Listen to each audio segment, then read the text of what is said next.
Hey, what's up, what's up, what's up, what's up, what's up? Gracious good morning to you good people. It's your girl KB. You know what I do, and you know why I do it. It is Wednesday morning.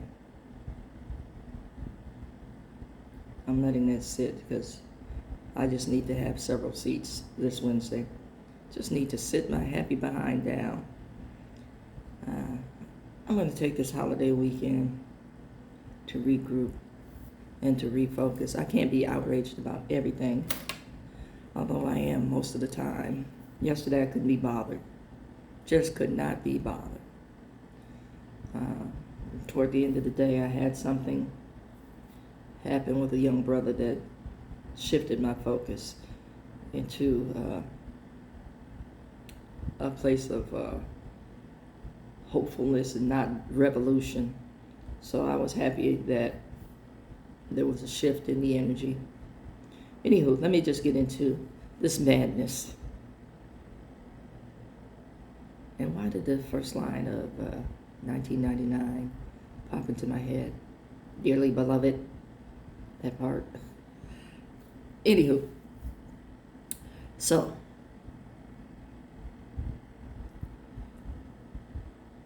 Cracker Barrel caved. And I'm going to get to that in a minute. Yesterday, as I was scrolling through the internet, I saw a little story, a video pop up that said Target had hired a new CEO.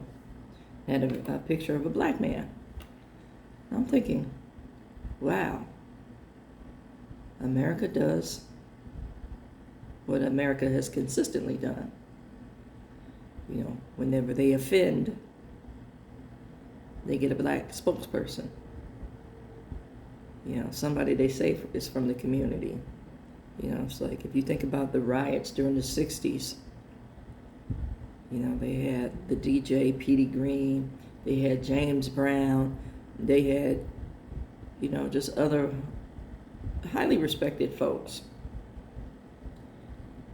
speak to the community to, I want to say, quash everything. Anywho, I'm looking all over for this brother that they named as the CEO, and nothing popped up. Nothing. So today, I dive in, and the new CEO is a gentleman named Michael Fidelki. I believe I'm pronouncing that correctly. And he's going to take over in 2026. He's been with Target for 20 years. And again, it is a white man. Are there any people of color, Asian, indigenous, you following me, Latino, or black, in that corporate structure? And I'm not talking about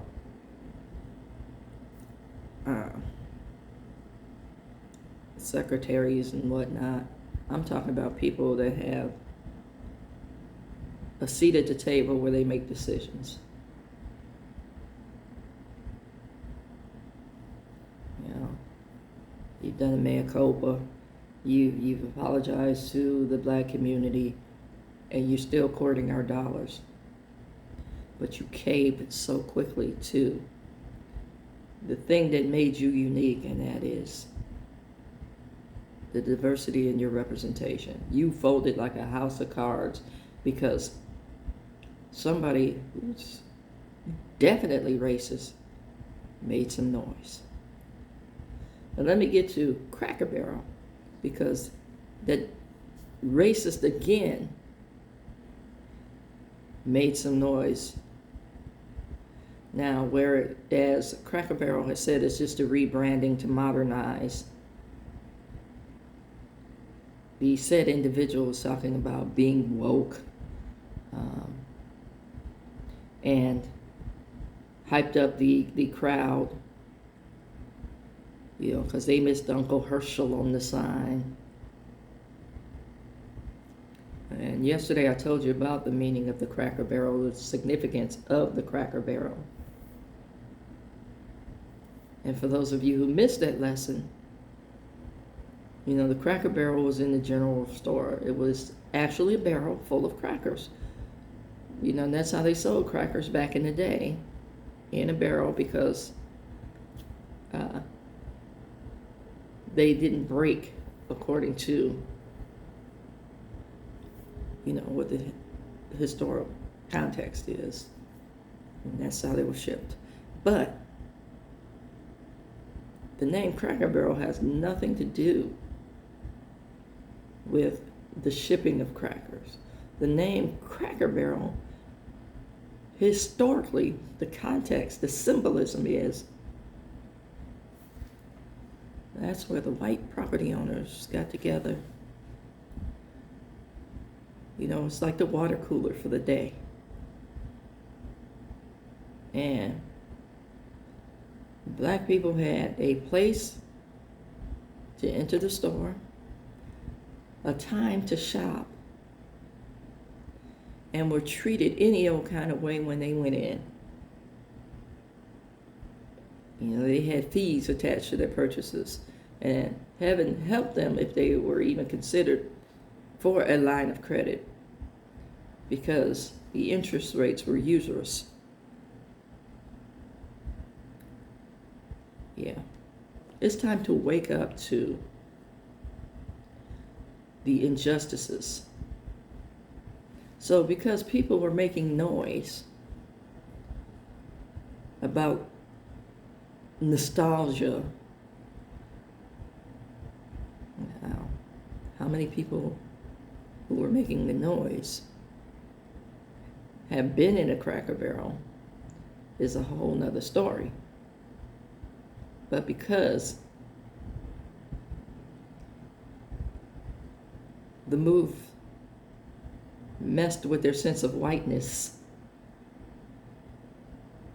and what they grew up hearing and, have deeply ingrained in their spirit now. Oh, I'm not a racist. I'm full aware of my privilege. Let somebody said that to me. But looked like I had set them on fire when I said you do nothing to decry your races, or to your privilege, or to deny it, or utilize it to help others who don't have your privilege. Yeah, then I was the villain in that story, in those details. So I'm saying all this to say you can't have your cake and eat it too. But Cracker Barrel, the corporation, caved to the noise because it affected their bottom line, which lets me know the content of the character and the nature of the beast. If it's going to cost you something, you don't want to do it. You're not willing to stand on principle. That says spineless and cowardice to me.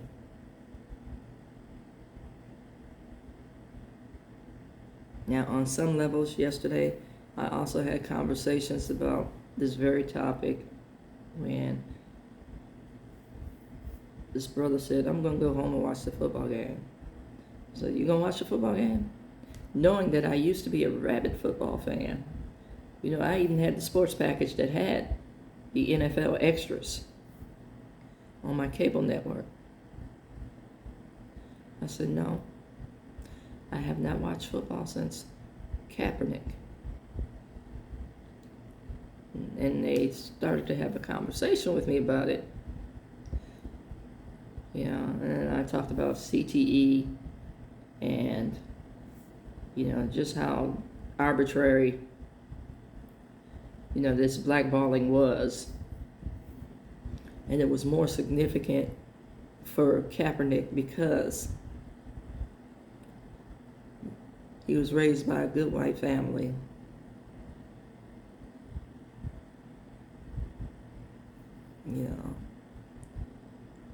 We don't talk about all the other incidents.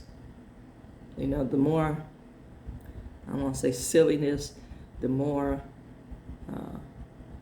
criminal actions, as long as you're performing, you're cool with the NFL. Now we've had wife beaters, we had accused murderers, we've had murderers, numerous DUIs, and these folks were all applauded until,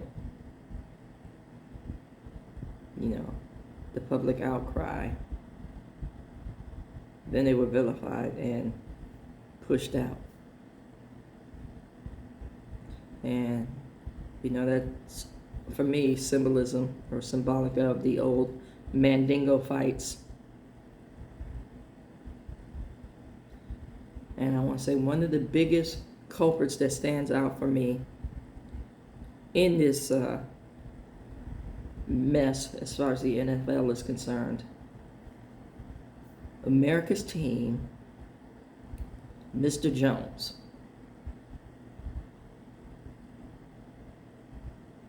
Okay? But again,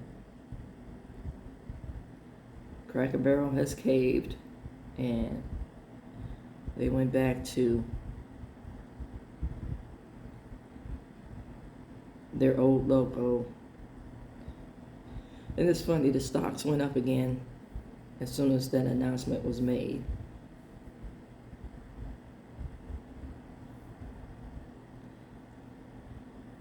Folks,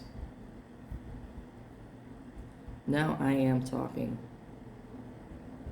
a bit separative in that we need to represent our black economic power in the same way of the Montgomery bus boycott.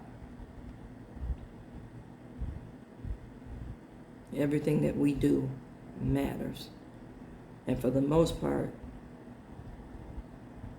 listen to me carefully, for the most part,